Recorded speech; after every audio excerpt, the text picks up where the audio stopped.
ஒரு சபை இருக்கிறது. அந்த சபையில இருதரப்பட்ட அல்லது இருதரப்பட்ட மக்கள் இருக்கிறார்கள். அதிலே யாரை நாம் சேர்த்துக் கொள்ள வேண்டும், யாரை நாம் நிராகரிக்க வேண்டும் என்று சொல்லி ஒரு சத்தியத்தை பின்பற்றக்கூடிய ஒரு நபருக்கு யோவான் ஒரு ஆலோசனை கொடுக்கிறார். இயேசு கிறிஸ்துவின் சீடனாகிய அப்போஸ்தலனாகிய யோவான் சத்தியத்தை விரும்புகிற, உண்மையை விரும்புகிற, உண்மையிலே நடக்கிற ஒருவருக்கு ஒரு சிறந்த ஒரு ஆலோசனை கொடுக்கிறார். ஒரு மனிதன் சபை நடத்தக்கூடிய ஒருவன், சபைக்கு தலைவனாக இருக்கக்கூடிய மனிதன், அவன் எப்படிப்பட்டவனாக இருக்கிறான், இன்னொரு மனிதன் எப்படிப்பட்டவனாக இருக்கிறான், இதுல நீ யாரை பின்பற்ற வேண்டும் என்கிற அடிப்படையிலே, எதை தேர்ந்தெடுக்க வேண்டும் என்கின்ற அடிப்படையிலே ஒரு நபருக்கு ஆலோசனை கொடுக்கிறார். அந்த அப்படி ஆலோசனை கொடுத்து கடிதம் எழுதுகிறது காரியத்தை யோவான் எழுதின 3ஆம் நிருபம் அதிலே நாம் காண முடியும். அதிலே காயு என்கின்ற ஒரு நபருக்கு அப்போஸ்தலனாகிய யோவான் கடிதம் எழுதுகிறார். அதுல கடிதம் எழுதும் போதே மூப்பனாகிய யோவான், மூப்பன் என்று சொன்னால் பாஸ்டர், கண்காணி என்று அர்த்தமாகிறது. நான் உனக்கு கடிதம் எழுதுகிறேன் என்பதாக சொல்லுகிறார். இப்போ இந்த காயு எப்படிப்பட்டவர் என்கிறதை குறித்து இந்த யோவான் அறிந்து கொண்டவராக இருக்கிறார். காயு எப்படிப்பட்டவர்? 3 யோவான் 3ஆம் வசனம், சகோதரர் வந்து நீ சத்தியத்தில் நடந்து கொள்ளுகிறாய் என்று உன்னுடைய உண்மையை குறித்து சாட்சி கொடுத்த போது மிகவும் சந்தோஷப்பட்டேன். இந்த காயுவை குறித்து சகோதரர்கள் என்ன சாட்சி சொன்னார்கள்? மற்ற கிறிஸ்தவர்கள் யோவானிடத்திலே வந்து எப்படி பேசினார்கள் என்றால், இந்த காயு சத்தியத்திலே நடந்து கொள்ளுகிறவன், சத்தியத்தை அறிந்தவன் அல்ல, சத்தியத்திலே நடந்து கொள்ளுகிறது. சத்தியத்தை அறிந்து வைத்திருப்பது ஒரு ரகம் என்று சொன்னால், அதிலே நடந்து கொள்ளுகிறது என்கிறது அதை காட்டிலும் அடுத்த ஒரு லெவலாக இருக்கிறது. அதை காட்டிலும் ஒரு முக்கிய இடத்தை பெறுகின்ற ஒன்றாக இருக்கிறது. ஒன்று சத்தியத்தை அறிந்து கொள்வது, அதை காட்டிலும் மேலான ஒன்று அறிந்து வைத்திருப்பதனால் பெரிய பிரயோஜனம் கிடையாது. ஓகே, அறிந்திருக்கிறோம், ஓகே, ஆனால் அதை அறிந்ததிலே நடந்து கொள்ளுகிற ஒன்று என்று இருக்கிறது.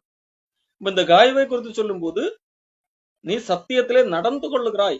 இது எப்படி தெரியும்? சகோதரர்கள் வந்து சாட்சி சொன்னார்கள், அது எனக்கு மிக சந்தோஷம் என்பதாக சொல்லுகிறார். இந்த யோவான் சொல்லுகிற போது அவருக்கு உண்மையிலே எது சந்தோஷம் என்று சொன்னால், ஒரு கிறிஸ்தவர் என்கிறவர்கள் ஆடம்பர வாழ்க்கை வாழ்வதோ, பெரிய பணக்காரத்தனமாக மாறுவதோ, இந்த உலகத்திலே எல்லாவற்றையும் அனுபவிப்பதோ பெரிய சந்தோஷத்தை ஏற்படுத்தி கொடுக்க போவதில்லை. மாறாக எது சந்தோஷம் என்று சொல்லுகிறார் என்று சொன்னால், என் பிள்ளைகள் சத்தியத்திலே நடக்கிறார்கள் என்று நான் கேள்விப்படுகிற சந்தோஷத்திலும் அதிகமான சந்தோஷம் எனக்கு இல்லை. உண்மையான ஒரு கிறிஸ்தவர்கள், உண்மையான தேவனை பின்பற்றக்கூடிய தேவனுடைய பிள்ளைகள், தேவனை வழிநடத்த, தேவனுக்கென்று வழிநடத்த வேண்டும் என்று விருப்பம் உள்ளவர்கள் எதிலே சந்தோஷப்படுவார்கள் என்று சொன்னால், ஒரு மனிதன் எப்பொழுது சத்தியத்திலே நடக்க ஆரம்பிக்கிறானோ, சத்தியத்திலே நடக்க விரும்புகிறானோ, அதுதான் அவர்களுக்கு சந்தோஷம் கொடுக்குமே தவிர, மறாக இந்த உலகத்திலே ஏதோ ஒன்றை சாதித்து விட்டார்கள் என்கிறது பெரிய அளவிலே சந்தோஷத்தை ஏற்படுத்தி கொடுப்பதில்லை. அவைத்தான் இயேசு கிறிஸ்து கூட சொன்னார், இந்த உலகம் முழுவதையும் ஆதாயப்படுத்தி கொண்டாலும் தன் ஜீவனை நஷ்டப்படுத்தினால் அதனால் அவனுக்கு லாபம் என்ன என்று சொல்லி ஆண்டவர் இயேசு கிறிஸ்து கூட சொல்லுகிறதை நாம் பார்க்க முடியும். அப்படிப்பட்ட காயு, இவன் சத்தியத்தை அறிந்தவன் மட்டுமல்ல, சத்தியத்திலே நடக்கக்கூடிய ஒரு மனிதன். அதை குறித்து மற்ற கிறிஸ்தவர்கள் வந்து சாட்சியாக அறிவிக்கக்கூடிய விதத்திலே ஒரு சாட்சியாக வாழ்ந்து கொள்ளக்கூடியவனாக காணப்படுகிறான். இப்படிப்பட்டவனிடத்திலே இந்த யோவான் வேறொரு நபரை பற்றி கூறுகிறார். யார் என்று சொன்னால், தியோத்திரேப்பு என்கின்ற ஒரு நபர். தியோத்திரேப்பு என்கின்ற நபரை குறித்து இங்க யோவான் ஒரு கம்ப்ளைண்ட், குற்றச்சாட்டை வைக்கிறார். யாருக்கு? காயு என்கின்ற நேர்மையாக சத்தியத்திலே நடந்து கொள்ளுகிற ஒரு நபரிடத்திலே தியோத்திரப்பு என்கின்ற ஒரு நபரை பற்றி, சபையிலே உள்ள நபரை பற்றி ஒரு புகார் ஒன்றை கூறுகிறார். 3 யோவான் புஸ்தகத்திலே 9ஆம் வசனத்திலே சொல்லுகிறார், நான் சபைக்கு எழுதினேன். யோவான் சபைக்கு கடிதம் எழுதுகிறார். யோவான் கடிதம் இந்த காயுவுக்கு எழுதினதை போல அம்மாள் என்கின்ற ஒரு பெண்ணுக்கு 2ஆம் நிருபத்தை எழுதியிருக்கிறார். அவளுக்கு எழுதியதை போல சபைக்கு கடிதம் எழுதியிருக்கிறார். பவுல் அப்போஸ்தலன் கொரிந்து சபை, தெசலோனிக்க சபைக்கு எழுதினதை போல இந்த யோவான் ஒரு சபைக்கு கடிதம் எழுதியிருக்கிறார். ஆனால் என்னவென்றால், அந்த கடிதம் அந்த சபையில் உள்ள மக்கள் வாசித்து விடக்கூடாது என்கிறதிலே ஒரு மனிதன் குறியாக இருந்திருக்கிறான். அவன் யார் என்றால், அவன் தான் அந்த சபைக்கு தலைவன். நான் சபைக்கு எழுதினேன், ஆனாலும் அவர்களில் முதன்மையாய் இருக்க விரும்புகிற தியோத்திரேப்பு எங்களை ஏற்றுக்கொள்ளவில்லை. அப்போ சபைக்கு யோவான் யார்? அப்போஸ்தலன், இயேசு கிறிஸ்துவால் நேரடியாக அனுப்பப்பட்ட ஒரு அப்போஸ்தலன். இந்த அப்போஸ்தலர் எழுதுகிற கடிதம் எழுதின போது கூட இந்த தியோத்திரேப்பு என்கின்ற நபர், சபையிலே உள்ள நபர் ஏற்றுக்கொள்ளவில்லை. யாரை? யோவானை ஏற்றுக்கொள்ளவில்லை. யோவானை மட்டுமல்ல, எங்களை ஏற்றுக்கொள்ளவில்லை என்று சொல்லி யோவான் சொல்லுகிறார். அப்போஸ்தலர்களை ஏற்றுக்கொள்ளாத ஒருத்தன் சபையிலே முதன்மையாக இருக்க, தலைவனாக இருக்க விரும்புகிறவனாக இருக்கிறான்.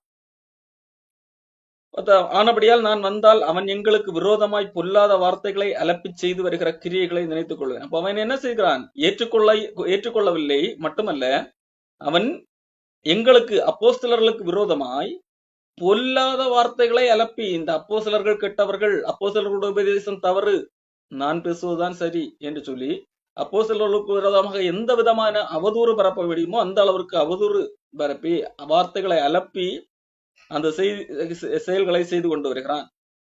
அவன் இப்படி செய்வது மட்டுமல்லாமல், தன் சகோதரரை ஏற்றுக்கொள்ளாமல் இருக்கிறதும் அன்றி, அவன் மற்றவர்களை உண்மையான கிறிஸ்தவர்களை ஏற்றுக்கொள்வதில்லை. அது மட்டுமல்ல, அந்த சபையில வேறு யாராகிலும் ஏற்றுக்கொள்ளலாம், இவர்களை ஏற்றுக்கொள்ளலாம், அப்போஸ்தலர்களை ஏற்றுக்கொள்ள வேண்டும் என்று சொல்லி யாராகிலும் இருந்தால் அவன் என்ன செய்கிறான்? ஏற்றுக்கொள்ள மனதா இருக்கிறவர்களை தடை செய்கிறவனாக இருக்கிறான். தடை செய்து சபைக்கு புறம்பே தள்ளுகிறவனாக இருக்கிறான். அப்போ இது யாருடைய நிலைமை என்றால், சபையிலே முதன்மையாக இருக்க விரும்புகிற, சபைக்கு தலைவனாக வேண்டும் என்று நினைக்கிற ஒரு மனிதன் ஒரு சபையை ஒட்டுமொத்தமாக கண்ட்ரோல் எடுத்து ஒரு ஆட்சி செய்து கொண்டு வருகிறான். அவன் அங்கே அப்போஸ்தலர்களை தடை செய்கிறவனாக, அப்போஸ்தலருடைய கடிதங்கள் மூலமாக மக்களுக்கு எந்த செய்தியும் போகக்கூடாது என்கிறதுல உறுதியாக இருக்கிறான். ஒருவேளை அந்த சபையிலே யாராகிலும் அப்போஸ்தலர்களையோ உண்மையான கிறிஸ்தவர்களை ஏற்றுக்கொள்ளக்கூடிய மனநிலையிலே வருவார்கள் என்று சொன்னால் அதை அவன் தடுக்கிறவனாக இருக்கிறான். அதையும் மீறி அப்போஸ்தலர்களை ஏற்றுக்கொள்ளுகிற நிலைமைக்கு யாராகிலும் போனால் அவர்களை சபையை விட்டு வெளியே தள்ளி விடுகிறான். இது தியோத்திரேப்பு நடத்துகிற ஒரு சபையாக இருக்கிறது. இன்றைக்கு இதே போன்ற நிலைமை தான் இன்றைக்கு சபைகள் எனப்படுகிற இடத்திலே காணப்படுகிறது. என்ன? இந்த தியோத்திரேப்பு எந்த மனநிலையில் இருந்தானோ அதே மனநிலையில் தான் இன்றைக்கு கிறிஸ்தவ போதகர்கள் என்கிறவர்கள் காணப்படுகிறார்கள். என்ன? முதன்மையாக இருக்க விரும்புகிறார்கள். சபையிலே முதன்மையாக இருக்க விரும்புகிற ஒரு தன்மை.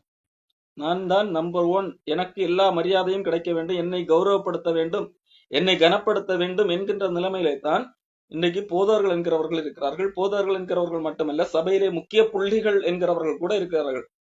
சிஎஸ்ஐ போன்ற இடங்களிலே ஆகவேத்தான் சபையிலே நான் முக்கிய இடத்திலே வர வேண்டும், நான் நம்பர் 1 காணப்பட வேண்டும், எனக்கு எல்லா கனமும் கிடைக்க வேண்டும் என்கிறதற்காகத்தான் தேர்தலிலே அவ்வளவு பணங்கள் செலவு செய்யப்படுகிறது, பணங்கள் விரயமாக்கப்படுகிறது, கோர்ட்ல கேஸ் நடத்தப்படுகிறது. அது சாதாரண கமிட்டி தேர்தலில் இருந்து பிஷப் எலெக்ஷன் வரைக்கும் அதனுடைய நோக்கம் எதுவாக இருக்கிறது? நான் முதன்மையானவராக இருக்க வேண்டும். அப்போ சபையிலே முதன்மையாக இருக்க விரும்புகிற தியோத்திரேப்பு அன்றைக்கு யோவான் வாழ்ந்த காலத்திலே ஒரு சபையை ஆட்சி செய்யக்கூடியவனாக, சபையை ஒட்டுமொத்த கண்ட்ரோலை வைத்துக் கொள்ளக்கூடியவனாக இருக்கிறான் அல்லவா? அதை போலத்தான் இன்றைக்கும் அநேகர் இருக்கிறார்கள். அப்போ இதிலே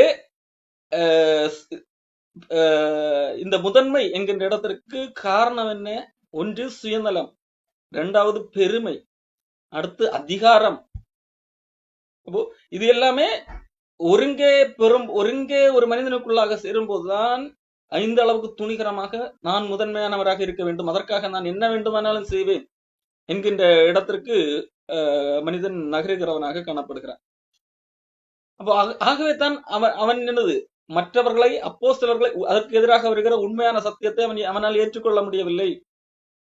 அப்போஸ்தலரை தடை செய்யக்கூடியவனாக காணப்படுகிறான். சபையை ஒட்டுமொத்தமாக கட்டுப்படுத்தக்கூடியவனாக, யாராகிலும் மீறி நீ செய்கிறது தவறு, அப்போஸ்தலர் கடிதம் எழுதியிருக்கிறார், அதுதான் சரி என்று சொன்னா அப்படியா என்று சொல்லி அவனை தவறுகளை கட்டுப்படுத்தி தடை செய்கிறான் அல்லது பேசப்படாமல் தடுக்கிறான்.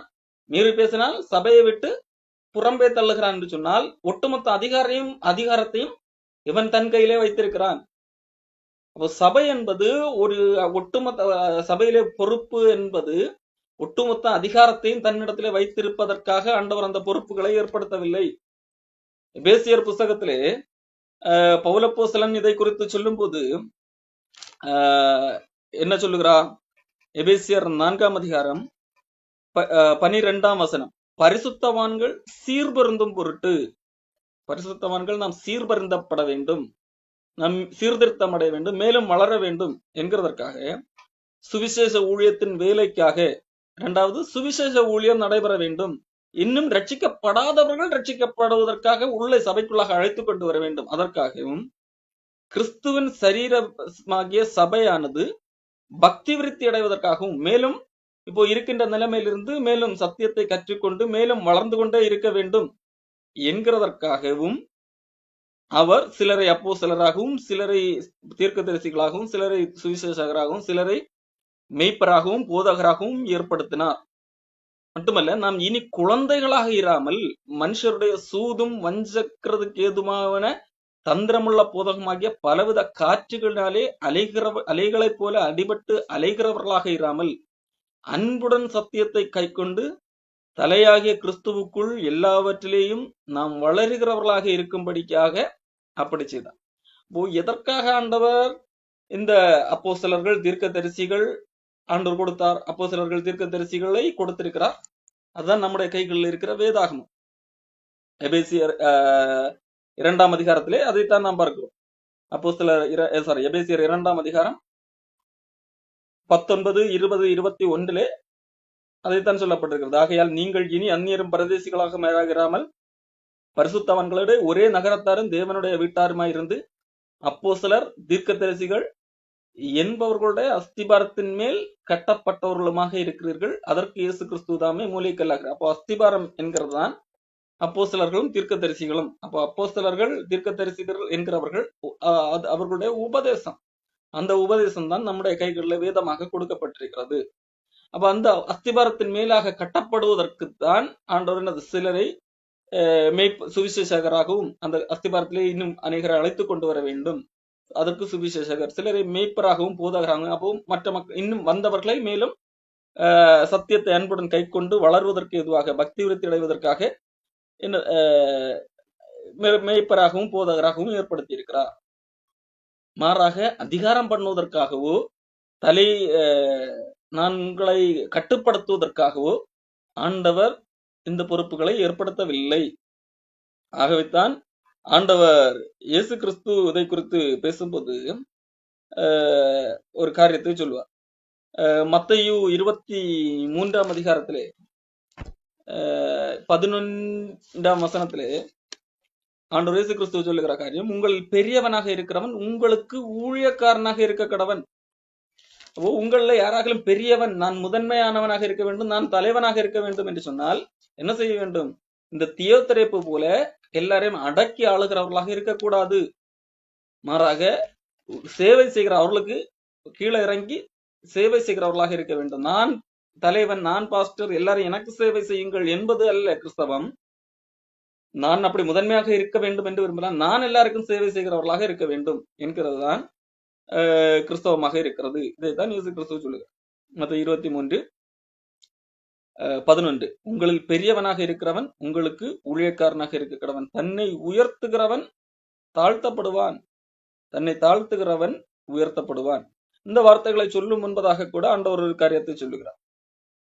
மத்தேயு 23:6 படிக்கும். விருந்துகளில் முதன்மையான இடங்களையும் ஜெப ஆலயங்களில் முதன்மையான ஆசனங்களையும் சந்தை வழிகளில் வந்தனங்களையும் மனுஷரால் ரபி ரபி என்று அழைக்கப்படுவதையும் விரும்புகிறார்கள். யார்? அன்றைக்கு இயேசு கிறிஸ்துவை அந்த மாயக்காரர்களை குறித்து சொன்னார். பரிசேயர், வேதபாரகர் இவர்களை குறித்து இங்கே பேசுகிறார். அது இன்றைக்கும் இருக்கிறார்கள் இப்படிப்பட்டவர்கள். யோவான் கடிதம் எழுதும் போது தியோத்திரப்பு அப்படிப்பட்டவனாகத்தான் இருக்கிறான். சபையில் முதன்மையாக இருக்க வேண்டும் என்று விரும்பக்கூடிய ஒருத்தனாக இருக்கிறான். இப்போ எல்லாரும் என்னை கௌரவிக்க வேண்டும் என்று விரும்புகிறவனாக இருக்கிறான். நான் எங்கே போனால் சந்தை வெளிகளில் வந்தனங்கள் மனுஷர் ரபி ரபி, தலைவா தலைவா, போதகனே என்று அழைக்கிறவர்களாக இருக்க வேண்டும். அதை விரும்புகிறவர்களாக இருக்கிறார்கள். ஆண்டவர் சொல்லுகிறார், நீங்களோ ரபி என்று அழைக்கப்படாதிருங்கள், கிறிஸ்து ஒருவரே உங்களுக்கு போதகராக இருக்கிறார், நீங்கள் எல்லாரும் சகோதரர்களாக இருக்கிறீர்கள். போதகர் என்பதோ ஒரு மெய்ப்பன் என்பதோ அது ஒரு ஒரு ஒரு ஆட்சி செய்வதற்கான இது கிடையாது. அது ஒரு பொறுப்பு. அது மக்களுக்கு சேவை செய்யக்கூடிய பொறுப்பே தவிர அது மக்களை அடக்கி ஆள்வதற்கான ஒரு அதிகாரம் கிடையாது. ஆகவே நீங்களும் அவர்களும் ஒன்றுதான். உங்களை போதிக்கிறீர்கள் என்று சொன்னால் உங்களுடைய போதனை கேட்கிறவர்கள் தாழ்வானவர்கள், நீங்கள் உயர்வானவர்கள் அல்ல. நீங்களும் சகோதரர்கள் என்கின்ற அடிப்படையில இங்கே இயேசு கிறிஸ்து பேசுகிறார். பூமியிலே ஒருவனையும் உங்கள் பிதா என்று சொல்லாதிருங்கள், பரலோகத்தில் இருக்கிற ஒருவரே உங்களுக்கு பிதாவாக இருக்கிறார். நீங்கள் குருக்கள் என்று அழைக்கப்படாதிருங்கள், கிறிஸ்து ஒருவரே உங்களுக்கு குருவாக இருக்கிறார். உங்களில் பெரியவனாக இருக்கிறவன் உங்களுக்கு ஊழியக்காரனாக இருக்க கடவன்.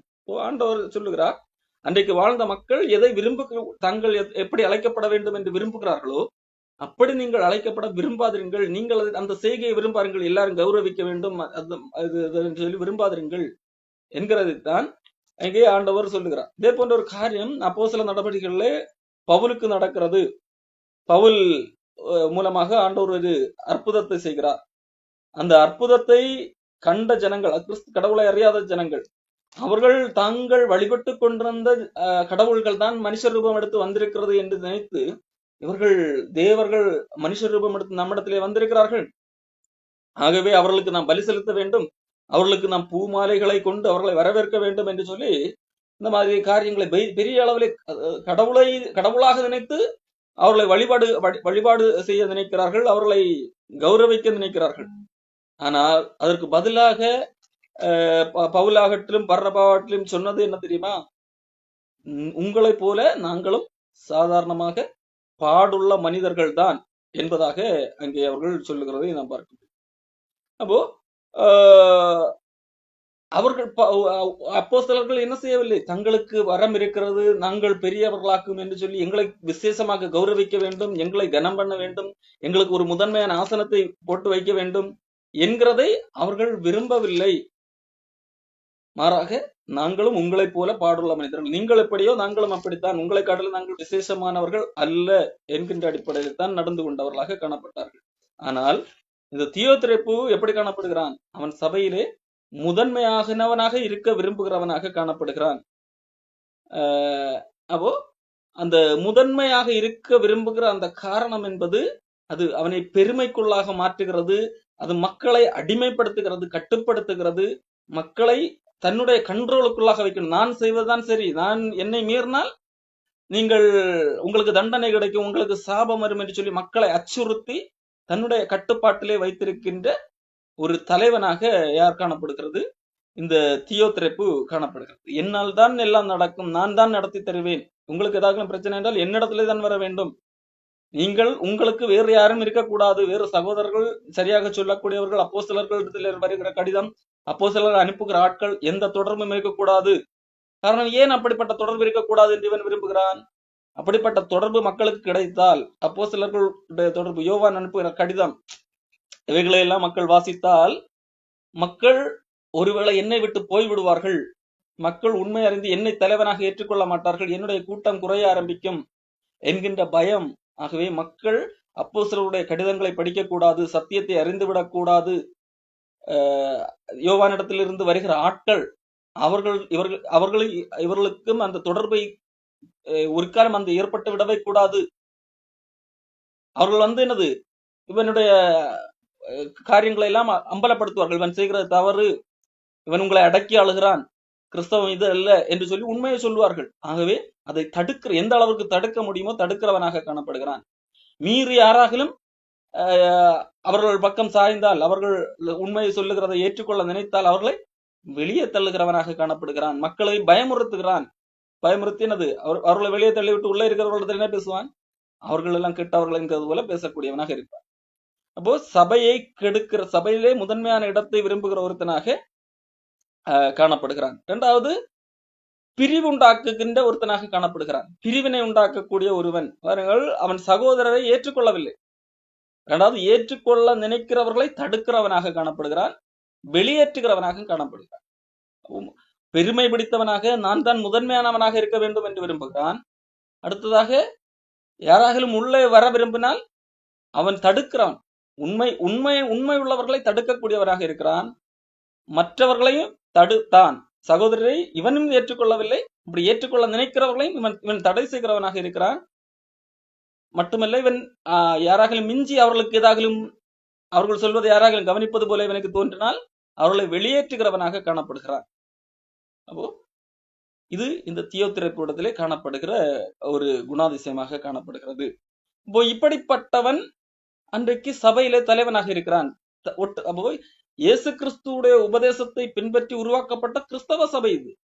இங்கே யோவான் எழுதுவது வேறு ஏதோ ஒரு யூத மதத்திலே உள்ளவர்களை குறித்தோ அல்ல, சபை என்று எழுதுகிறார் என்று சொன்னால் சபை எப்படி உருவானது? இயேசு கிறிஸ்துவோட உபதேசத்தை ஏற்றுக்கொண்ட மக்களுடைய கூட்டம். அப்படி உருவான கூட்டத்திலே ஒருவன் எழும்பி நான் தான் தலைவன், நான் சொல்வதைத்தான் கேட்க வேண்டும் என்று ஒரு கூட்டத்தை அடிமைப்படுத்தி வைத்திருக்கிறார் என்று சொன்னால், அப்போ எந்த அளவிற்கு அந்த காலத்தில் அடிமைப்படுத்தி வைத்திருக்கிறார் என்று சொன்னால், இன்றைக்கு எல்லா இடங்களிலும் இது பரவலாக்கப்பட்டிருக்கிறது. சபை என்று சொல்லப்படுகிற இடங்கள் ஒரு தனி மனித கட்டுப்பாட்டுக்குள்ளாக, போதர்கள் என்று சொல்லப்படுகிறவர்கள் அல்லது செல்வாக்குள்ளவர்கள் தங்களுடைய அதிகாரத்தை நிலைநாட்டுவதற்காக மக்களை கட்டுப்படுத்தி வைத்திருக்கிறவர்களாக அந்த இடத்துல தான் இன்றைக்கும் காணப்படுகிறது. யோவான் காலத்திலே காணப்படுகிறது. ஆனால் யோவான் என்ன செய்தார்? காயுவுக்கு சபைக்கு எழுதும் போது கேட்கவில்லை. ஆகவே காயு என்கின்ற ஒரு நல்ல மனிதன் இருக்கிறதை அறிந்து அந்த காயுவுக்கு எழுதுகிறார். காயு மூலமாகலும் ஏதாகலும் மாற்றம் கொண்டு வர முடியும் என்கிறதற்காக காயுவுக்கு எழுதி, காயுவுக்கு இப்படி ஒரு சம்பவம் நடந்து, ஒரு சபையில இப்படி ஒரு சம்பவம் நடந்து கொண்டிருக்கிறது, தியோத்திரப்பு என்கின்ற ஒரு நபர் இப்படிப்பட்ட காரியத்தை சபைக்கு செய்து கொண்டிருக்கிறான் என்கின்ற காரியத்தை எழுதுகிறார், சுட்டி காட்டுகிறார், பெயர் சொல்லி சுட்டி காட்டுகிறார். அப்போ இன்றைக்கு பலர் சொல்வதுண்டு, அவர்கள் என்ன செய்தாலும் அவர்கள் பாஸ்டர்கள், அவர்களுடைய பெயர்களை எல்லாம் சொல்லலாமா, பேசலாமா, அம்பலப்படுத்தலாமா? யோவான் பெயர் சொல்லி அம்பலப்படுத்துகிறார். ஏன்? இப்படிப்பட்ட நபர் மக்களை கட்டுப்படுத்தி வைத்திருப்பது தவறு. அப்போ இதிலிருந்து இந்த மக்களை விடுவிப்பதற்கு ஏதாகலும் செய்ய வேண்டும், இந்த மக்களை காப்பாற்றுவதற்கு ஏதாகலும் செய்ய வேண்டும் என்றால் இவன் செய்கிற தவறு என்று சொல்லி இந்த நபருடைய பெயரை சுட்டிக்காட்டி வெளிப்படுத்த வேண்டியது அவசியமாக இருக்கிறது என்கிறதை இங்கே யோவான் அறிந்திருந்தார். ஆகவே இங்கே காயுவுக்கு எழுதுகிறார். காயுவுக்கு எழுதிவிட்டு, இப்படிப்பட்ட ஒரு நபரை குறித்து எழுதிவிட்டு அடுத்து தொடர்ந்து யோவான் என்ன சொல்லுகிறார்? 3 யோவான் புஸ்தகத்திலே 11, நீ தீமையானதை பின்பற்றாமல் நன்மையானதை பின்பற்று, நன்மை செய்கிறவன் தேவனால் உண்டாயிருக்கிறான், தீமை செய்கிறவன் தேவனை காணவில்லை என்று சொல்லி எழுதுகிறார். அப்போ ஒரு மனிதன் செய்கிற ஒட்டுமொத்த தீமையை எழுதிவிட்டு என்ன செய்கிறார்? நீ தீமையானதை பின்பற்றாதே. இப்ப சபைக்கு தலைவன் என்று சொல்லி ஒருத்தன் இருக்கிறான் என்று சொன்னால் அவன் நல்லவன், அவன் என்ன சொன்னாலும் கேட்க வேண்டும், அவனுடைய கூட்டத்துக்கு போக வேண்டும் என்ற அர்த்தம் அல்ல. நீ அவன் தீமையான காரியத்துக்கு தலைவன் என்று சொன்னால் அங்கே போகக்கூடாது, அவனை பின்பற்றக்கூடாது. மாறாக நன்மையானதை பின்பற்று. தீமை செய்கிறவன் தேவனை காணவே இல்லை. அப்போ தியோத்திரேப்பு என்கின்ற ஒரு மனிதன் அவன் சபைக்கு தலைவனாக இருந்தாலும் அவன் தீமை செய்யக்கூடிய நபர், அவன் தேவனை காணாத நபர். அப்படிப்பட்டவனை நீ பின்பற்றக்கூடாது என்று சொல்லி காயுவுக்கு எழுதுகிறார். காயு உண்மையிலே அந்த சபையாக இருக்க வாய்ப்பில்லை. ஆனால் ஏன் எழுதுகிறார்? அப்போ தனக்கு காரணம், அந்த சபையில் உள்ள மக்களுக்கு யோவான் ரீச் பண்ண முடியவில்லை. காரணம், இந்த எப்படி கடிதம் எழுதினாலும் இந்த தியோத்திரப்பு தடுக்கிறவனாக, அந்த மக்களிடத்திலே யோவான் எழுதுகிற கடிதம் சென்று சேராதபடி பார்த்து கொள்ளக்கூடியவனாக இருக்கிறார். ஆகவே காயுவுக்கு எழுதுகிறார்.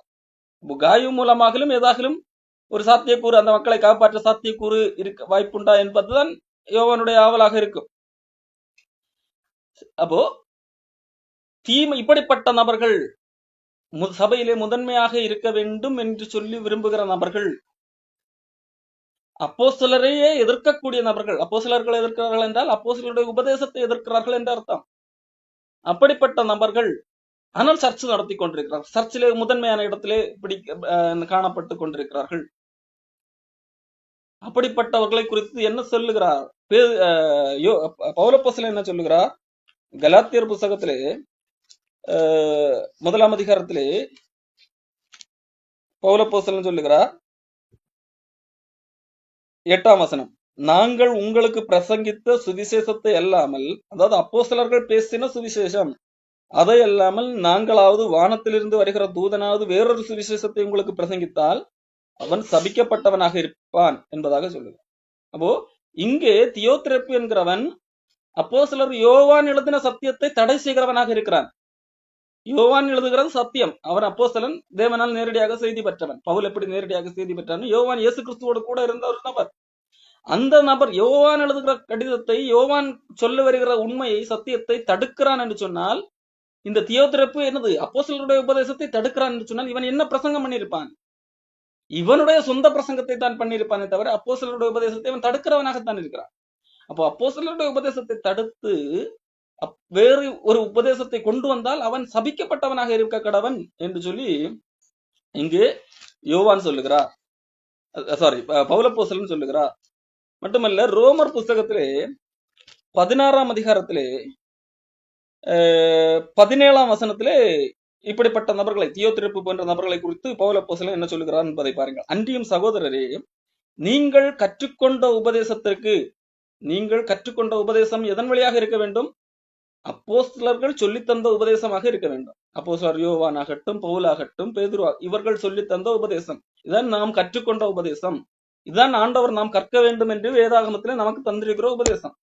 அப்போ இந்த உபதேசத்திற்கு, இதுதான் அன்றைக்கு தியோத்திரப்பு இருந்த சபைக்கு யோவான் எழுதின உபதேசம். ஆனால் என்ன செய்கிறான்? தியோத்திரப்பு தடுக்கிறான். அப்போ நீங்கள் கற்றுக்கொண்ட இந்த உபதேசத்துக்கு விரோதமாக பிரிவினை, இடரல்கள் உண்டாக்குகிறவர்களை குறித்து எச்சரிக்கையாக இருங்கள். அப்போ அப்போஸ்தலர்கள் நமக்கு தந்த உபதேசம், அப்போஸ்தலர் யோவான் அன்றைக்கு தியோத்திரப்பு இருந்த சபைக்கு கொடுத்த உபதேசம், அதை தடுக்கிற விதமாக பிரிவினையும் இடர்களையும் உண்டாக்குகிறவர்களை குறித்து எச்சரிக்கையாக இருங்கள். அப்ப அந்த தியோத்திரப்பை குறித்து எச்சரிக்கையாக இருக்க வேண்டும். இன்றைக்கு அதே போல இருக்கிற தியோத்திரப்புகளை குறித்து எச்சரிக்கையாக இருக்க வேண்டும். எச்சரிக்கையாக இருப்பது மட்டுமல்ல, ரோமர் 16-17, எச்சரிக்கையாக இருந்து அவர்களை விட்டு விலக வேண்டும். அப்படிப்பட்டவர்கள் தங்களை பெருமைப்படுத்தி தலைவனாக ஆக வேண்டும் என்று நினைக்கிறவர்கள் இருக்கிறார்கள் அல்லவா? அப்படிப்பட்டவர்களை விட்டு விலக வேண்டும் என்று உங்களுக்கு புத்தி சொல்லுகிறேன். அப்போ தியோத்திரப்பு போன்றவர்கள் இன்றைக்கு சர்ச் நடத்தி கொண்டிருக்கிறார்கள் என்று சொன்னால், அவர்கள் தலைவர்களாக இருக்கிறார்கள் என்று சொன்னால், அவர்கள் ஆளுகிறவர்களாக இருக்கிறார்கள் என்று சொன்னால், அவர்களை விட்டு கண்டிப்பாக விலகி ஆக வேண்டும் என்று சொல்லி நான் சொல்லவில்லை, பவுலப்போஸ்தலன் சொல்கிறார். இதைத்தான் யோவான் அங்கே சொல்கிறார். நீ தீமையான காயுவே, நீ இவன் தீமையானவன் என்று சொல்லி விளக்கப்படுத்துகிறார். விளக்கப்படுத்திவிட்டு இந்த தீமையானதை பின்பற்றாமல் நன்மையானதை பின்பற்று என்பதாக அங்கே யோவான் சொல்லுகிறார். ஏன் இங்கே பவுல் என்ன சொல்லுகிறார்? இப்படிப்பட்ட நபர்களுக்கு நீங்கள் கற்றுக்கொண்ட உபதேசம், அப்போஸ்தலர்களுடைய உபதேசத்துக்கு விரோதமாக பிரிவினைகளையும் இடர்களையும் உண்டாக்குகிறவர்களை குறித்து எச்சரிக்கையாக இருந்து அவர்களை விட்டு விலக வேண்டும் என்று புத்தி சொல்லுகிறேன். ஏன் விலக வேண்டும்? கண்டிப்பாக விலகித்தான் ஆக வேண்டுமா? ஆம், கண்டிப்பாக விலக வேண்டும். ஏன் விலக வேண்டும்? ரோமர் 16-18, அப்படிப்பட்டவர்கள், அந்த தியோத்திரப்பு போன்ற நபர்கள் நம்முடைய கர்த்தராகிய இயேசு கிறிஸ்துவுக்கு ஊழியம் செய்யவில்லை. அவர்கள் யாருக்கு ஊழியம் செய்கிறார்கள்? இயேசு கிறிஸ்துவுக்கு ஊழியம் செய்தால் தன்னை தாழ்த்தக்கூடியவராக இருப்பான். இயேசு கிறிஸ்து என்ன சொன்னார்? உங்களில் பெரியவனாக இருக்க விரும்பினால் நீங்கள் எல்லாருக்கும் ஊழியம் செய்ய வேண்டும், எல்லாருக்கும் சேவை செய்ய வேண்டும். மக்கள் எல்லாம் சேர்ந்து உங்களுக்கு சேவை செய்யக்கூடாது, மக்கள் எல்லாம் சேர்ந்து உங்களுடைய காலடியிலே விழுந்து கிடக்கக்கூடாது. நீங்கள் மக்களுக்கு சேவை செய்கிறவர்களாக காணப்பட வேண்டும் என்றுதான் இயேசு கிறிஸ்து சொன்னார். அதைத்தான் இங்கே பவுல் சொல்கிறார். அப்படிப்பட்டவர்கள் நம்முடைய கர்த்தராக இயேசு கிறிஸ்துவுக்கு சேவை செய்யவில்லை, ஊழியம் செய்யவில்லை, பணிவிடை செய்யவில்லை. மாறாக அவர்கள் தங்கள் வயிற்றுக்கு ஊழியம் செய்து, இவர்கள் தங்கள் வயிற்றுக்கு ஊழியம் செய்கிறார்கள். தங்களுடைய வயிறுக்கு எது தேவையோ அதற்கு இந்த தியோத்திரப்பு என்கின்ற நபருக்கு எது இருக்கிறது? அதிகார வேட்கை, நான் தான் நம்பர் ஒன்னாக இருக்க வேண்டும், நான் தான் தலைவனாக இருக்க வேண்டும், எனக்கு எல்லாரும் எனக்கு காலடியில கீழே இருக்க வேண்டும், என்னுடைய கண்ட்ரோல்ல தான் ஒட்டுமொத்த கட்டுப்பாடும் இருக்க வேண்டும் என்கின்ற அந்த ஒரு வேட்கை இருக்கிறது. அதன் மூலமாக ஒரு பணம், எல்லா இடத்திலும் பணம் பெற்றுக் கொள்ளலாம், ஆளலாம் என்கின்ற ஒரு வெறி இருக்கிறது. அப்போ அவன் தேவனுக்கு என்று ஊழியம் செய்யவில்லை, தன்னுடைய வயருக்காக ஊழியம் செய்கிறான், தன்னுடைய அதிகாரத்திற்காக ஊழியம் செய்கிறான், தன்னுடைய பெருமைக்காக ஊழியம் செய்கிறவனாக இருப்பான். ஆகவே தங்களுடைய வயிற்றுக்கு ஊழியம் செய்து நய வசனிப்பினாலும் இச்சக பேச்சினாலும் கபடில்லாதவர்களுடைய இருதயங்களை வஞ்சிக்கிறவர்களாக இருக்கிறார். இவர்கள் அறியாமையில இருக்கிற பிள்ளைகள் அல்லது சத்தியத்தை ஓரளவுக்கு தெரிந்து முழுமையாக அறியாமல் இருக்கிறார்கள். அவர்களை கபடில்லாமல் ஒரு எதுவும் தெரியாமல் கள்ளங்கபடமற்ற இருக்கிறவர்களை வஞ்சிக்கிறார்கள். நாங்கள் சொல்வதுதான் உண்மை, இவர்கள் பேசுகிறதான் உண்மை போல அவர்களுக்கு மனதுக்குள்ளே திணிக்கிறார்கள். ஏன் இதுல ஆகவே தான் அவர்கள் என்ன செய்கிறார்கள், அந்த உண்மையான சத்தியம் வரும்போது தடை செய்கிறார்கள். இப்ப யோவான் உண்மையான சத்தியத்தை கடிதம் வழியாக எழுதும் போது அதை தடுக்கிறான், அல்ல யோவான் வேறு சகோதரர்களை அனுப்பும் போது அவர்களை தடுக்கிறான். அப்ப உண்மையான சத்தியம் அவர்கள் காதுகளுக்கு போகக்கூடாது என்கிறதை தடை செய்து அந்த நான் பேசுகிறதான் உண்மை, நான் என்று சொல்லி இவன் நயவசனிப்பை பேசுகிறவனாக இருப்பான். அப்போ இதுதான் இன்றைக்கும் போதவர்கள் என்கிறவர்கள் செய்து கொண்டிருக்கிறார்கள். உண்மையை, சத்தியத்தை மக்கள் கேட்டுவிடக்கூடாது, மக்கள் புரிந்துவிடக்கூடாது, சத்தியத்தை பின்பற்றக்கூடாது என்கிறதற்காக தங்களுடைய நயவசனிப்பை திணிக்கிறவர்களாக இருக்கிறார்கள். ஆனால் இன்றைக்கு இருக்கிற மக்கள் சாக்கு போக்கு சொல்ல முடியாது. அன்றைக்காகலும் என்னது, வேதாகமும் முழுமையாக மொழிபெயர்க்கப்படவில்லை, யோவான் எழுதின கடிதம் தடுக்கப்பட்டது, அதனால் மக்களுக்கு சத்தியம் சென்று சேரவில்லை. ஆனால் இன்றைக்கு யோவான் எழுதின கடிதம், பவுல் எழுதின கடிதம், பேதுரு எழுதின கடிதம், எல்லா கடிதம், மத்தேயு எழுதின சுவிசேஷம், லூக்கா எழுதின சுவிசேஷம் எல்லாம் நம்முடைய கைகளில் கொடுக்கப்பட்டிருக்கிறது. ஆண்டவர் இன்றைக்கு கள்ளப்போதர்கள் நடத்துகிற இடமானாலும் சரி, அந்த அங்கே போகிறவர்களுக்கும் ஆண்டவர் என்ன செய்திருக்கிறார், இந்த வேதாகமத்தை கையில கொடுத்திருக்கிறார். அப்போ அன்றைக்கு தியோத்திரேப்பு, அந்த உதாரணத்துக்கு யோவான் எழுதின கடிதம் என்பது பைபிளுக்கு இணையானதுதான், கடிதங்கள் தான் இன்றைக்கு பைபிளாக துவக்கப்பட்டிருக்கிறது. அப்போ அவர்களுடைய அந்த உபதேசம் போகாதபடி, ஒரு பைபிள் மக்களுடைய கைகளில் போகாதபடி தடுக்கிறவனாக தியோத்திரேப்பு இருந்தான். பைபிள் அல்லது யோவானுடைய கடிதம் அல்லது பைபிள் மக்களுடைய கைகளுக்கு போனால் மக்கள் உண்மை அறிந்து விடுவார்கள், அப்ப நான் தலைவனாக இருக்க முடியாது என்கின்ற அடிப்படையில தடுத்தான். ஆனால் இன்றைக்கு பைபிள் மக்களுடைய கைகளிலே கிடைக்கும்படியாக ஆண்டவர் காரியங்களை வாய்க்க செய்திருக்கிறார்.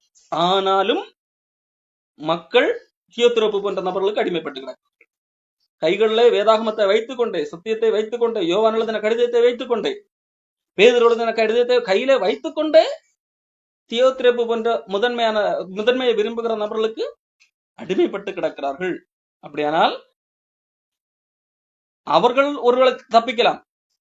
காரணம் என்னது, அவர்களுக்கு அன்றைக்கு யோவானுடைய கடிதம் கிடைக்க வாய்ப்பில்லை, ஆகவே அவனுடைய கண்ட்ரோலுக்கு கீழாக இருந்திருக்கிறார்கள் என்கிறது ஓரளவுக்கு அவர்களுக்கு வேறு வழி இல்லை என்று நாம் சொல்லலாம், சாக்கு போக்கு சொல்லலாம்.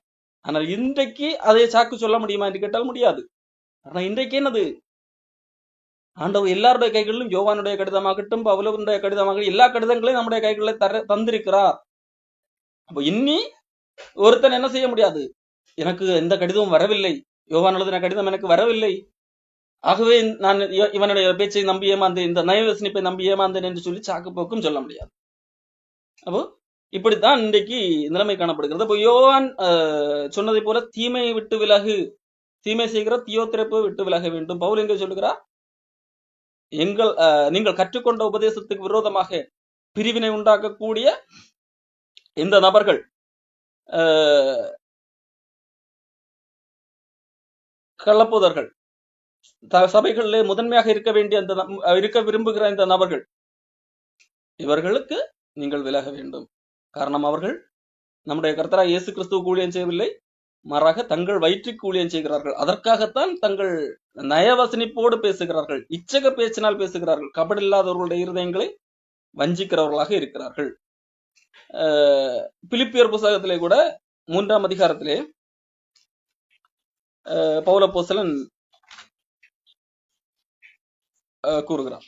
பிலிப்பியர் 3:17, சகோதரரே, நீங்கள் என்னோட கூட பின்பற்றுகிறவர்களாக்கி நாங்கள் உங்களுக்கு வழிகாட்டுகிறபடி நடக்கிறவர்களை மாதிரியாக நோக்குங்கள். ஏனெனில் அநேகர் வேறு விதமாக நடக்கிறார்கள், அவர்கள் கிறிஸ்துவின் சிலுவைக்கு பகைஞர் என்று உங்களுக்கு அநேகர் சொன்னேன், இப்பொழுதும் கண்ணீரோடு சொல்லுகிறேன். நாங்கள் யாரை உங்களுக்கு மாதிரியாக காட்டுகிறோமோ அவரை நோக்குங்கள். சும்மா ஒருத்தன் வருகிறான், சபைக்கு தலைவன் நான் தான் என்று சொல்லி வருகிறான் சொன்னா, அவங்களை கட்டுப்படுத்தி வைக்கிறான் என்று சொன்னால் அவன் பின் போகாதிருங்கள். நாங்கள் யாரை அடையாளம் காட்டுகிறோமோ அவர்களை நோக்குங்கள் என்பதாக இங்கே யோவான் சொல்லுகிறான். பவுல் அப்போஸ்தலன் சொல்லுகிறார். ஆகவே தான் யோவானும் சகோதரர்களை அனுப்புகிறார் இந்த மக்களிடத்திற்கு. சகோதரர்களை அனுப்பும் போது என்ன செய்கிறான்? தீயோத்திரப்பு தடுக்கிறவனாக இருக்கிறார். சிலர் அந்த சகோதரர்களை ஏற்றுக்கொள்ளும் போது என்ன செய்கிறான்? அதையும் தடுக்கிறவனாக இருக்கிறான்.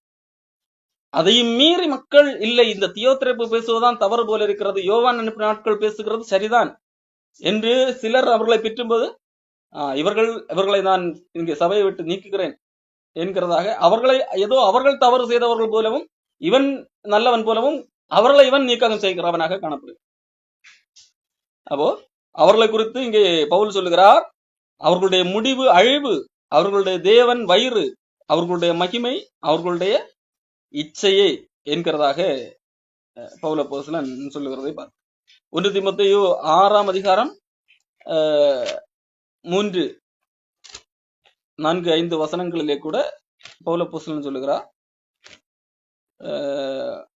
ஒருவன் நம்முடைய கர்த்தராகிய இயேசு கிறிஸ்துவின் ஆரோக்கியமான வசனங்களையும் தேவ பக்திக்கேற்ற உபதேசங்களையும் ஒப்புக்கொள்ளாமல் வேற்றுமையான உபதேசங்களை போதிக்கிறவனாக இருந்தால், இங்க தீயோத்திரப்பு அதைத்தான் செய்தான். அப்போஸ்தலன் யோவானுடைய உபதேசத்தை ஏற்றுக்கொள்ளாமல் வேற்றுமையான இவன் நான் முதன்மையாக இருக்க வேண்டும் என்கிறதற்கு ஏதுவாக எந்தெந்த உபதேசங்கள் போதிக்க முடியுமோ, இவன் நான் பணக்காரனாக வேண்டும் என்றால் தசமபாகம் போதிக்க வேண்டும், எல்லா காணிக்கையும் எனக்கு கொடுத்தால் நீங்கள் கடவுளுக்கு கொடுத்த மாதிரி என்று போதிக்க வேண்டும், இல்லை என்றால் மக்களை பயமுறுத்துவதற்காக ஏகப்பட்ட சட்டத்திட்டங்களை இவனாகவே உருவாக்கி இந்த சட்டத்திட்டங்களை எல்லாம் அடிப்படையாக வைத்து மக்களை கடைசி வரைக்கும் அடிமைப்படுத்தியே வைத்திருக்க வேண்டும். நீங்கள் இன்றைக்கு 10 மணி நேரம் ஜெபித்தீர்களா? இல்லை, அப்ப நீங்கள் குற்றவாளிகள். நான் ஒரு நாள்ல 20 மணி நேரம் ஜெபிக்கிறேன் தெரியுமா?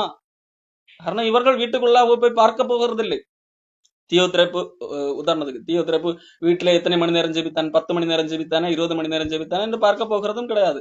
ஆகவே நான் காலையிலே 3 மணிக்கே எழும்பி நின்று கடவுளிடத்திலிருந்து செய்தியை பெறுவேன் தெரியுமா?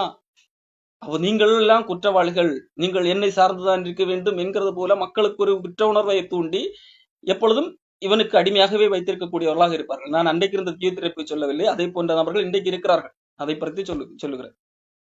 அப்போ வேற்றுமையான உபதேசங்கள் இதெல்லாம் அப்போஸ்தலருடைய உபதேசம் அல்ல, இது வேற்றுமையான உபதேசங்கள். அப்போ இந்த வேற்றுமையான உபதேசத்தை குறித்து இங்கு பவுல் அப்போஸ்தலன் சொல்லுகிறார், நம்முடைய கர்த்தராகிய இயேசு கிறிஸ்துவின் ஆரோக்கியமான வசனங்களையும் தேவ பக்திக்கேற்ற உபதேசங்களையும் ஒப்புக்கொள்ளாமல் வேற்றுமையான உபதேசங்களை போதிக்கிறவனானால் அவன் எப்படிப்பட்டவன்? அவன் இருமாப்புள்ளவன். அந்த தீயோத்திரப்பு எப்படிப்பட்டவனாக இருக்கிறான்? இருமாப்பு என்றால் தான் தலைவன், நான் தான் தலைவன் என்று சொல்லிக் கொண்டிருக்கிறான்.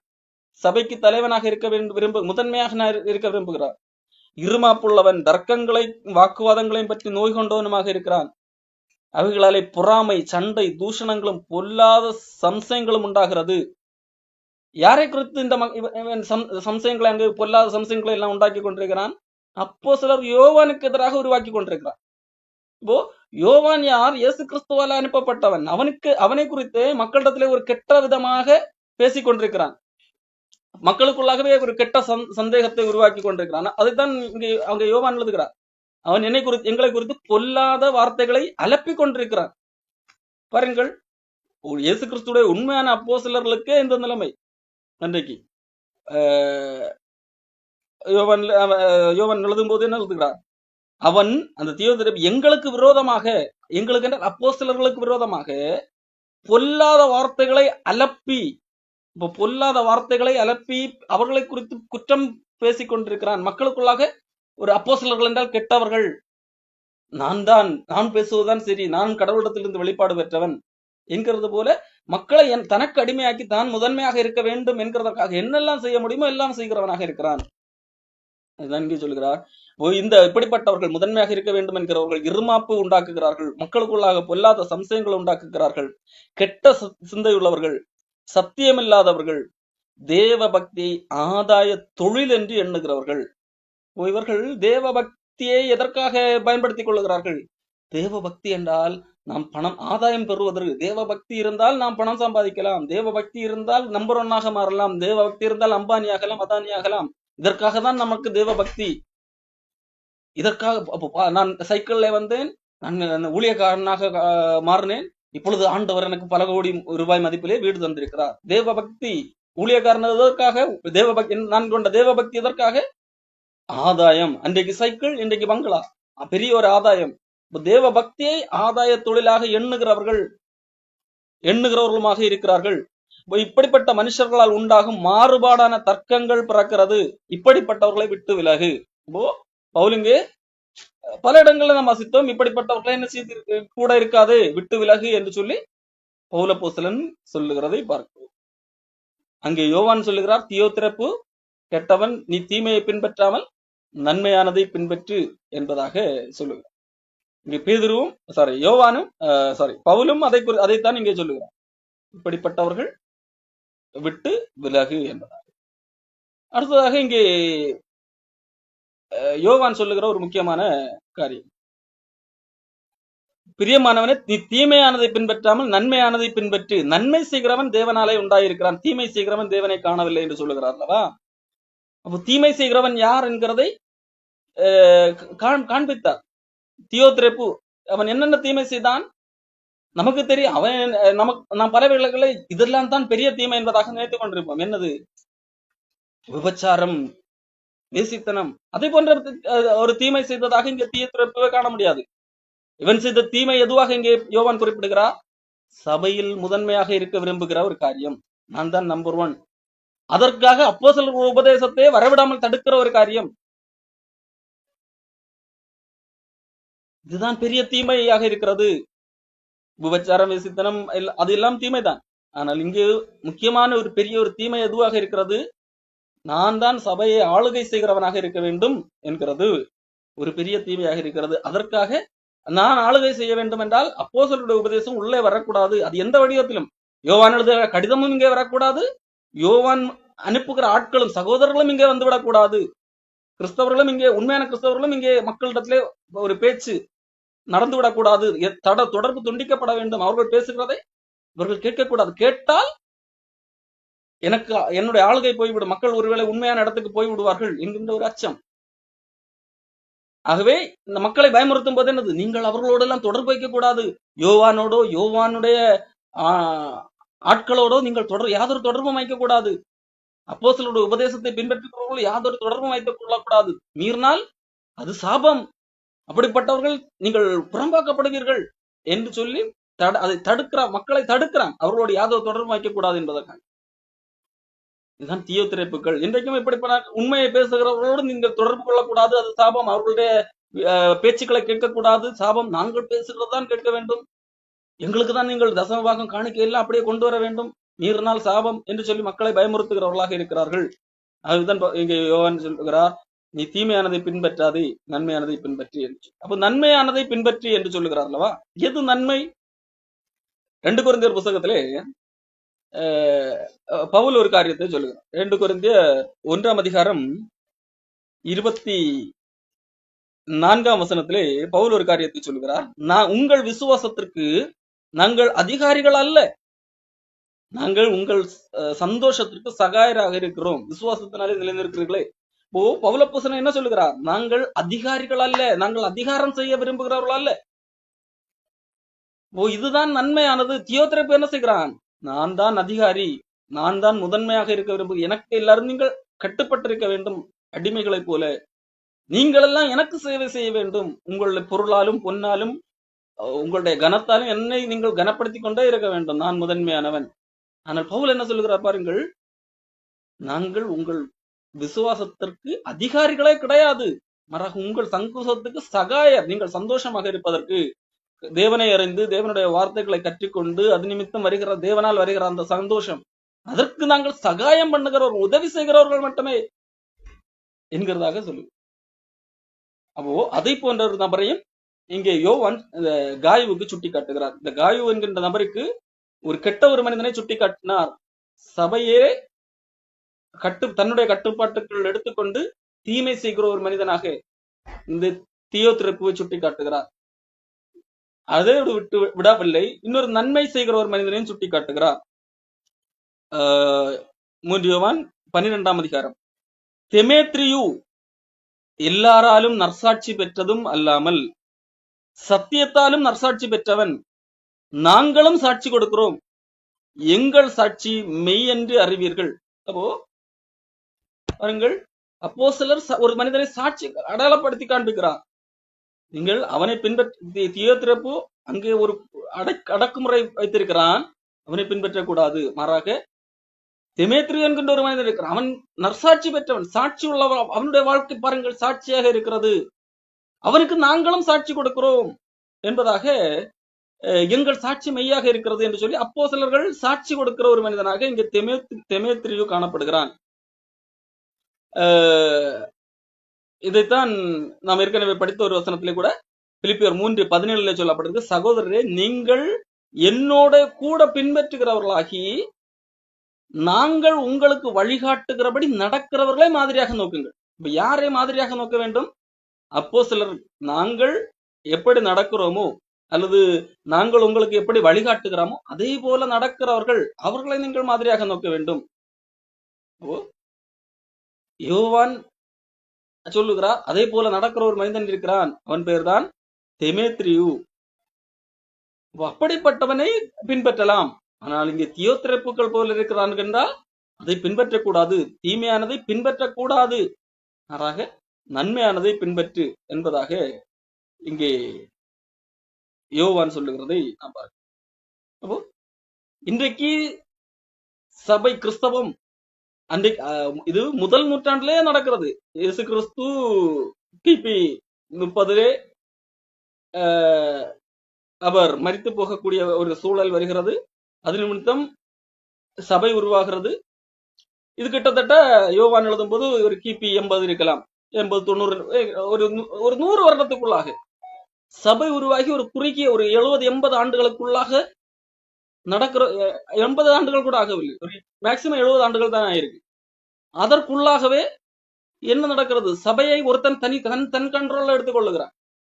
சபைக்கு முதன்மையாக இருக்க விரும்பும் தன் கண்ட்ரோல், ஒட்டுமொத்த சபையும் தன் கண்ட்ரோல்ல எடுத்துக்கொண்டு அப்போஸ்தலர்கள் புறம்பே தள்ளுகிறான். அப்போஸ்தலர்களுடைய உபதேசம் இங்கே வந்துவிடக்கூடாது, அவர்களுடைய கடிதம் இங்கே மக்கள் வாசிக்க கூடாது, அவர்கள் மூலமாக அல்லது அப்போஸ்தலர்கள் அனுப்புகிற நபர்கள், அப்போஸ்தலர்கள் எதை பேசினார்களோ அதையே பேசக்கூடிய நபர்கள், அவர்கள் இந்த மக்களிடத்திலே வரக்கூடாது, நான் தான் நம்பர் 1ஆக இருக்க வேண்டும், எனக்கு எல்லாரும் அடிமையாக இருக்க வேண்டும் என்கிற இடத்துல சபை ஆரம்பித்து ஒரு 70 வருடத்துக்கு உள்ளாகவே நிலைமை இருக்கிறது என்று சொன்னால், இன்றைக்கு சபை ஆரம்பித்து 2000 வருடங்கள் ஆகிவிட்டது. அன்றைக்கு அப்படி ஒரு சபை, யோவான் இங்கு ஒரு சபை பார்க்கிறோம், ஒருவேளை அங்கு ஒன்றுமாக வேண்டுமானால் இந்த மாதிரி ஆயிருக்கலாம். ஆனால் இன்றைக்கு இருக்கிறதுலே மெஜாரிட்டியான சர்ச்சுகள் இப்படிப்பட்ட தியோத்திரப்புகளால் கண்ட்ரோல்ல எடுக்கப்பட்டிருக்கிறது. இன்றைக்கு இருக்கிற பெரும்பான்மையான சபை எனப்படுகிற இடங்கள் இந்த தியோத்திரப்புக்கள் தான் ஆண்டு கொண்டிருக்கிறார்கள் என்கிறதை நாம் புரிந்து கொள்ள வேண்டும். அப்போ தியோத்திரப்புக்கள் எப்படிப்பட்டவர்களாக இருக்கிறார்கள்? தங்களுடைய கட்டுப்பாட்டுக்குள்ளாக மக்களை அடிமைப்படுத்துகிறவர்களாக இருக்கிறார்கள். அப்போஸ்தலருடைய கடிதங்கள் உள்ளே வந்து விடக்கூடாது. ஆனால் ஆண்டவர் எல்லா வீடுகளிலும் இந்த கடிதத்தை கொண்டு சேர்த்திருக்கிறார். யோவானுடைய கடிதம் மட்டுமே, எல்லாருடைய கடிதம், பேதுரு எல்லாருடைய கடிதம் இருக்கு. ஆனால் மக்களை அதை படிக்க விடாமல் அல்லது அதை குறித்து சிந்திக்க விடாமல் அதை குறித்து புரட்டி போதிக்கிறவர்களாக இருக்கிறார்கள். அன்றைக்கு தியோத்திரப்புகள் செய்ய முடிந்த காரியம், யோவானுடைய கடிதம் மக்களுக்குள்ளாக போய்விடக் கூடாது என்கிறது. மக்களுக்குள்ளாக போய்விட்டால் மக்கள் உண்மை அறிந்து கொள்வார்கள், ஆகவே தடை செய்தான். இன்றைக்கு கடிதம் மக்களிடத்திலே வந்து விட்டது. அதை என்ன செய்கிறார்கள்? கடிதத்தை ஒன்று படிக்க விடாமல் இன்னொன்று இந்த கடிதத்திற்கு தவறான விளக்கம் கொடுக்கிறவர்களாக காணப்படுகிறார். இதை குறித்தான் பேதுரு எழுதுகிறார். பேதுரு வாழ்ந்த காலத்திலும் இப்படி இருந்திருக்கிறார்கள். 2 பேதுரு புஸ்தகத்திலே 3ஆம் அதிகாரத்திலே என்ன எழுதுகிறார்? 15ஆம் வசனம், நம்முடைய கர்த்தரின் நீடிய பொறுமையை ரட்சிப்பென்று எண்ணுங்கள், நமக்கு பிரியமான சகோதரனாகிய பவுலும் தனக்கு அருளப்பட்ட ஞானத்தினாலே இப்படி உங்களுக்கு எழுதியிருக்கிறான், எல்லா நிறுவனங்களிலும் இவளை குறித்து பேசியிருக்கிறான், அவன் சொன்னவைகளின் சில காரியங்கள் அறிகிறதற்கு அரிதாக இருக்கிறது, கல்லாதவர்களும் உறுதி இல்லாதவர்களும் மற்ற வேத வாக்கியங்களை புரட்டுகிறது போல தங்களுக்கு கேடு வரத்தக்கதாக இவைகளையும் புரட்டுகிறார்கள். அப்போ பேதுரு வாழ்ந்த காலத்திலேயே எப்படிப்பட்ட நபர்கள் இருக்கிறார்கள்? மற்ற வேத வாக்கியங்களை புரட்டுகிறது போல பவுல் எழுதினதையும் புரட்டுகிறவர்களாக இருக்கிறார். இப்போ ஒரு சிலர் கடிதம், அந்த தியோத்திரேப்பு போன்றவர் கடிதமே உள்ளே வரக்கூடாது, அப்போஸ்தலர்களை உள்ளே வந்து விடக்கூடாது, அப்போஸ்தலர்கள் அனுப்பப்பட்டவர்களை உள்ளே வரக்கூடாது என்கிற அடிப்படையில் இருந்தார்கள். இன்னும் சிலர் கடிதம் ஒருவேளை உள்ளே வந்து விட்டது, இன்றைக்கு எல்லா கடிதமும் உள்ளே வந்து விட்டது. உள்ளே வந்து விட்டது என்றால் என்ன பண்ண வேண்டும்? அந்த கடிதத்திற்கு அந்த அதில் உள்ள பொருளுக்கு வேறு அர்த்தங்கள் கொடுப்பது, புரட்டி. பேதுரு ஒரு காரியத்தை பற்றி சொல்லியிருப்பார், ஆனால் அதே பவுல் ஒரு காரியத்தை குறித்து சொல்லியிருப்பார், அதே பவுல் சொன்ன அர்த்தத்துக்கு மாறாக வேறொரு அர்த்தத்திலே மக்களுக்கு பொய்யாய் போதிப்பது. அப்படிப்பட்ட காரியத்தை இன்றைக்கு வரைக்கும் எல்லா மக்களும் போதவர்கள் எனப்படுகிறவர்களும் செய்து கொண்டிருக்கிறார். எதற்கு? கண்ட்ரோல்ல வைத்துக் கொள்வதற்கு, தாங்கள் முதன்மையானவர்களாக தியோத்திரேப்புகளாக இருப்பதற்கு. நாம் தியோத்திரேப்புகளை பின்பற்றுகிறோமா, அல்லது நாம் யோவான் சொன்னது போல தெமேத்ரியு என்கிறதை போன்ற நபர்களை மாதிரியாக நோக்குகிறோமா, அல்லது அப்படிப்பட்டவர்களோடு நாம் கூட்டு சேர்ந்திருக்கிறோமா? நாம் யாரோடு கூட்டு சேர்ந்திருக்கிறோம்? தியோத்திரேப்பு போன்ற நபர்களுடைய கைகளில் அடிமைகளாக இருக்கிறோமா? அவர்களுடைய கட்டுப்பாட்டுக்குள்ளாக இருக்கிறோமா? அவர்கள் சொல்வார்கள், நீங்கள் என்னை விட்டு போனால் உங்களை நாங்கள் புறம்பாக்குவோம், உங்களுக்கு நாங்கள் எந்த நல்ல கெட்ட காரியங்களிலும் இடம் தர மாட்டோம், ஆகவே நீங்கள் வேறு வழி இல்லை, இங்கேதான் இருக்க வேண்டும். அங்கே சத்தியத்தை தெரிந்தால் யோவானிடத்துல போனா என்ன கிடைக்காது? யோவானே சிறைப்பட்டக்கூடிய ஒரு சூழ்நிலையில இருக்கிறான். யோவானால் என்னது? உலக ரீதியிலான ஒருவேளை காரியங்கள் எல்லாம் செய்து கொடுக்க முடியாது. ஆனால் தியோத்திரேப்பு வேண்டுமானாலும் என்னது? அந்த காரியங்களை எல்லாம் செய்து கொடுப்பார். ஆகவே மக்கள் ஒருவேளை அங்கே இருக்க வாய்ப்பு உண்டு. ஒருவேளை வெளியே தள்ளி இந்த தியோத்திரேப்புக்கு கட்டுப்பட்டு உள்ள இருக்காவிட்டால், உள்ள இருந்தால் தான் நமக்கு இதெல்லாம் கிடைக்கும். உலக ரீதியிலான சில நன்மைகள் ஏதாவது கிடைக்குமா இருக்கும், மோட்டிவேஷன் கிடைக்குமா இருக்கும். வெளியே போனால் ஒருவேளை நாம் சத்தியத்துக்கு போகலாம், ஆனால் அங்கே போனால் என்னது? ஒருவேளை யோவான் அனுபவிப்பது போல துன்பங்கள் அனுபவிக்க வேண்டியிருக்கலாம், மற்ற அப்போஸ்தலர்கள் அனுபவிப்பது துன்பம் அனுபவிக்க வேண்டியிருக்கலாம். பேசாமல் சேஃப்டிக்கு இங்கே உள்ளே இருந்து விடுவோம் என்று சொல்லி கூட இருக்கலாம். அப்போ நாம் யாரை பின்பற்றுகிறவர்களாக இருக்கிறோம், அல்லது யாரோடு தொடர்பு வைத்துக் கொள்ளுகிறவர்களாக இருக்கிறோம் என்கிறது மிக மிக முக்கியமாக இருக்கிறது. யோவான் இங்கே 2 நபர்களை காண்பித்திருக்கிறார். காயு ஒரு நல்ல மனிதர், காயு ஒரு சாட்சி பெற்ற ஒரு நபர் தான். அப்படிப்பட்ட நபருக்கு இரண்டு நபர்களை அடையாளம் காட்டிக் கொண்டிருக்கிறார். ஏன்? காயு கெட்டதை பின்பற்றவில்லை, ஆனால் இந்த சபையில என்ன நடக்கிறது என்கிறதை அறிந்து கொள்ள வேண்டும், சபைகளில் என்ன நடந்து கொண்டிருக்கிறது என்பதை அறிந்து கொள்ள வேண்டும் என்கிறதற்காக ஒரு காரியத்தை காண்பித்திருக்கிறார். சபையிலே முதன்மையாக இருக்க விரும்புகிறவர்கள், தியோத்திரேப்பு போன்றவர்கள் சபையை ஒட்டுமொத்தமாக கண்ட்ரோல் எடுத்துக்கொண்டிருக்கிறார்கள். இன்னொரு பக்கத்திலே தெமேத்ரியு போன்ற நற்சாட்சி பெற்றவர்களும் இருக்கத்தான் செய்கிறார்கள். ஆனால் அப்படிப்பட்டவர்களை என்ன செய்ய விடுவதில்லை, சபை தியோத்திரேப்பு போன்ற இடங்களிலே அங்கீகரிப்பதில்லை, அவர்களை புறம்பே தள்ளுகிறவர்களாக இருக்கிறார். அந்த பவுல் சொல்லுகிறார், நாங்கள் உங்களுக்கு வழிகாட்டுகிறபடி பின்பற்றுகிறவர்களை நீங்கள் மாதிரியாக நோக்குங்கள், அவர்களோடு கூட்டு சேருங்கள் என்கிறதுதான் அதனுடைய பொருள். இங்கே யோவான் எழுதினதும் அப்படித்தான். தீமையை பின்பற்றாது, தியோத்திரேப்பு தீமை, தெமேத்ரியு நன்மை. ஆகவே இந்த காரியங்கள்ல தியோத்திரேப்புவின் ஆளுகைக்குள்ளாக இருக்கிற அந்த மக்களை போல இருந்து விடாமல், காயுவை போல, தெமேத்ரியு போல நம்முடைய வாழ்க்கையை கட்டமைப்போம்.